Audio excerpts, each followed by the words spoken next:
Hello, everyone. Mitch Lifson with Voices for Illinois Children here with an overview of state finances. As we head into 2021, we're heading into some turbulent weather.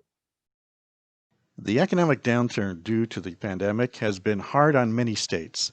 The governor's budget office projected in November that this fiscal year's budget, which runs through June 30th of 2021, would have a $3.9 billion deficit given current state law and spending patterns and absent new revenue or major spending cuts.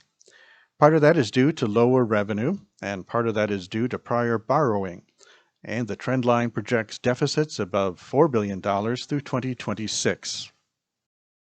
Entering 2021, there are several items that could impact how the fiscal story plays out. First, there's the issue of who will be the next Speaker of the Illinois House. 19 individuals have said to date they would not support Michael Madigan for another term. The Illinois Legislative Black Caucus is hoping to take up a package of education, health, and economic measures that could impact future votes on other issues. And the further we go into 2021, there are the issues of redistricting, and then in December, filing for the 2022 primary. The legislature passed the fiscal year 2021 budget, hoping in part that the federal government would provide additional relief to state and local governments. More about that in a few minutes.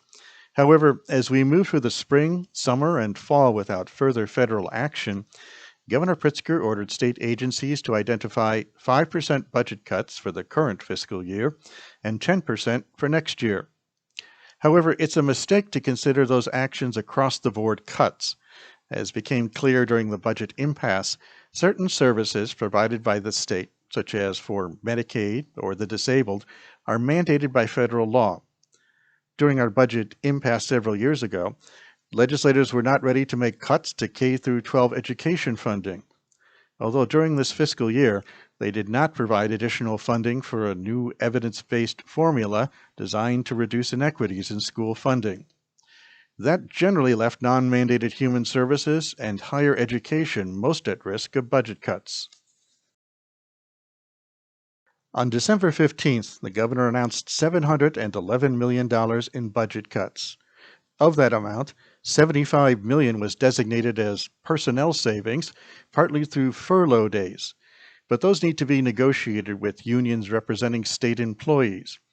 Other proposed cuts were for reductions in operational expenses and grants at the Department of Human Services, some of which is attributed to lower than expected caseloads, and there were grant reductions for other agencies, such as the Department of Corrections, State Police, Agriculture, and Natural Resources. In the case of DNR, there is a freeze on new grants for open space land acquisitions, and regarding the Illinois Department of Transportation, there are reductions in equipment purchases. The governor had announced a few weeks earlier that the state would be borrowing $2 billion from a new Federal Reserve program to help get through 2021. Again, the hope here is that a new round of federal funding will help repay the bonds. That repayment is due within 3 years. The $2 billion is on top of $1.2 billion the state borrowed earlier in the year to cover expenses from the last fiscal year. Well, the federal government did approve a new relief package of approximately $900 billion to help deal with the impact of the coronavirus pandemic. Along with a one-time payment of $600 per qualifying taxpayer, there's an extension of unemployment insurance benefits and an additional $300 per week in unemployment benefits through the spring. The bill also includes $10 billion in child care funding to provide child care assistance to families and help child care providers cover increased operating costs due to the pandemic. The Center for Law and Social Policy estimates Illinois could receive $340 million. There's money to help schools address student learning loss and infrastructure, with possibly $2.3 billion coming to Illinois. And there's money to help the state's residents with food insecurity, as well as current and back rent payments. But the bill did not include unrestricted funds to help state and local governments make up for revenue shortfalls.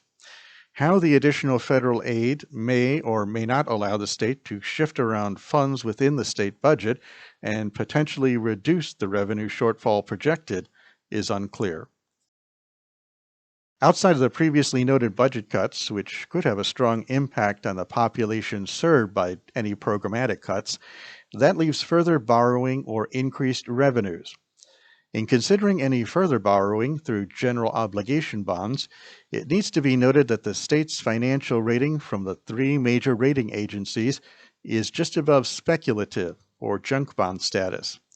Without additional revenue, the additional borrowing could potentially cause a ratings downgrade. In November, Illinois voters rejected a proposed constitutional amendment that would have eliminated the state's flat tax rate and replaced it with a graduated income tax. Under the proposed rates, the state would have taken in an additional $1.3 billion for the remainder of the fiscal year and more than $3 billion annually. So what are the state's revenue options now? A 1% increase in the personal income tax rate would generate about $3.7 billion, and a 1% increase in the corporate income tax rate would generate about $300 million. Another option is applying the state's sales tax to additional services.